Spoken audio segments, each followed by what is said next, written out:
Uy, mga kabarangay!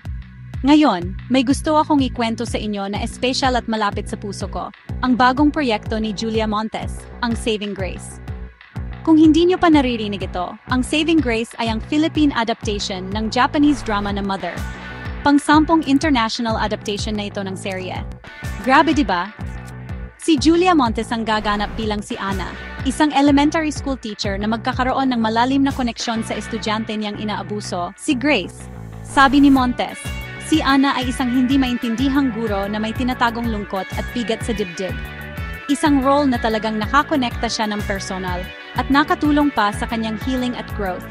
Naikwento pa niya kung gaano kahirap pigilan ang emosyon niya, lalo na kapag ka-eksena niya ang batang si Zia. Ngayon, pag-usapan naman natin si Zia Grace, na siyang gaganap bilang si Grace. Puro papuri ang sinabi ni Julia Montes kay Zia, lalo na sa natural na galing nito sa pag-arte at sa kanyang charm. Nakakatuwa nang isipin na muntik nang hindi makapasa si Zia sa audition, pero siya pala talaga ang perfect na Grace. At may isa pa, makakasama ni Julia Montes ang legend na si Sharon Cuneta. Noong una, nagalangan pa si Montes na tanggapin ang proyektong ito dahil sa mga bigating artista, pero dahil sa paghikayat ng yumaong si Deo Endrinal, tinuloy niya ito. Inilarawan niya si Sharon Cuneta bilang mapagmahal at parang nanay, isang tunay na blessing sa set. May kakaibang approach si Montes sa kanyang craft. Mas gusto niyang simple at collaborative, at madalas siyang nagdadasal para mawala ang kaba bago ang mga mahirap na eksena.